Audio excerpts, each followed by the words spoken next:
Hello दोस्तों, कैसे हैं आप सब। तो चलिए आज की कहानी स्टार्ट करते हैं।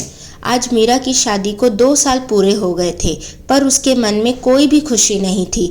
मीरा सुबह उठते ही रोज की तरह अपने कामों में लग गई। थोड़ी देर बाद जब उसका पति राघव उठा तो उसे याद ही नहीं था कि आज उसकी मैरिज एनिवर्सरी है। रोज की तरह वह तैयार होकर ऑफिस के लिए निकल गया। मीरा भी सब काम निपटाकर अपने रूम में चली गई, जहां पर वो लेटे लेटे सोचने लगी कि शादी के पहले उसके कितने अरमान थे। उसके पति ने उससे कितनी बातें बोली थी जो आज झूठ साबित हो गई है। राघव ने शादी से पहले कहा था कि उसके घर में किसी भी प्रकार की कोई पाबंदी नहीं है, वो जो करना चाहती है कर सकती है। पर यहाँ पर उसे पता चला कि ये घर तो एक तरह का पिंजड़ा है, जहाँ ना तो वो खुलकर हंस सकती है और ना ही किसी से बातें कर सकती है।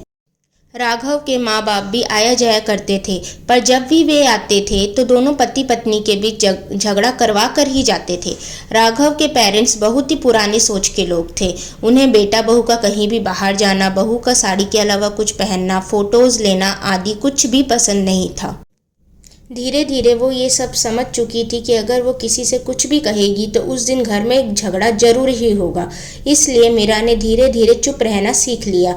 अब वो न तो किसी से ज़्यादा बोलती, ना ही किसी भी चीज़ में ज़्यादा शामिल होती, बस अपने काम से काम रखती। उसे लगा उसके ऐसे रहने से उसके घर वालों को कोई ज़्यादा फर्क नहीं पड़ेगा और घर की लड़ाइयाँ भी कम हो जाएगी। पर हुआ उल्टा ही।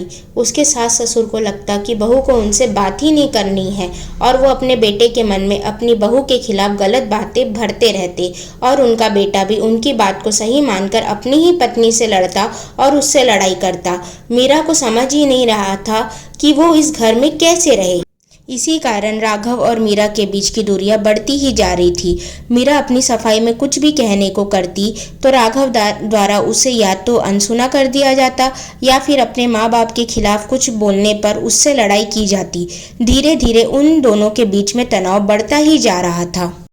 एक दिन जब मीरा अपने पति और सास ससुर के साथ बैठी थी, तब मीरा के ससुर कहते हैं कि बहू, तुम हमेशा इतनी उदास क्यों रहती हो? तुम्हारे तो चेहरे की रौनक ही चली गई है। तुम्हें अगर इस घर में कोई परेशानी हो तो बताओ, हम उसका हल ढूंढेंगे। वो अब अपने मन की बात किसे बताए? उसको पता है अगर वो कुछ भी बोलेगी तो अभी ही घर में लड़ाई शुरू हो जाएगी। राघव को मीरा से उतना कोई मतलब नहीं था। वो तो बस उसके घर में काम करने वाली बाई के जैसे थी। राघव को मन ही मन ये बात पता थी कि उसके माँ बाप की ही गलती ज़्यादा होती है जब भी घर में लड़ाई झगड़ा होता है तब। पर वो चाहकर भी उनको कुछ नहीं कह पाता था। उसे लगता था कि आज जो कुछ भी है वह अपने माँ बाप के कारण ही है। उन्होंने बहुत मेहनत करके उसे पढ़ाया लिखाया है। अब मीरा को भी उस घर में और उस रिश्ते में घुटन महसूस होने लग गई। वो हमेशा के लड़ाई झगड़े से तंग आ चुकी थी। वो अब अपनी जिंदगी शांति से बिताना चाहती थी। उसे ये भी पता था कि उसका पति राघव उसका साथ कभी भी नहीं देगा। अब उसने फैसला कर लिया कि वो इस रिश्ते में नहीं रहेगी। इसलिए उसने राघव से इस बारे में बात की। पहले तो हमेशा की तरह उसके माँ बाप के कारण उनका बहुत बड़ा झगड़ा हुआ, फिर भी उसने अपना फैसला नहीं बदला। उसने अपने घर वालों को बुलाया और अपना फैसला सुनाया।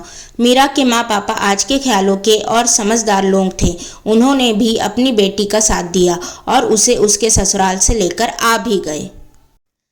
मायके आते ही मीरा ने तलाक की अर्जी डाल दी। कुछ दिनों की प्रक्रिया के बाद मीरा और राघव का तलाक हो गया। अब मीरा को ऐसे लग रहा था कि वो एक कैद खाने से बाहर निकलकर एक खुले वातावरण में आ गई है। मीरा पढ़ी लिखी तो थी ही, उसने शादी के पहले जॉब भी कर रखा था। उसने एक अच्छी कंपनी में जॉब भी ज्वाइन कर लिया। अब वो अपनी ज़िंदगी पहले की तरह ही हंसी खुशी जीने लगी थी। सो दोस्तों, अगर आपको यह कहानी पसंद आई हो तो प्लीज़ इस कहानी को लाइक करें, शेयर करें एंड चैनल को सब्सक्राइब करें। Thank you.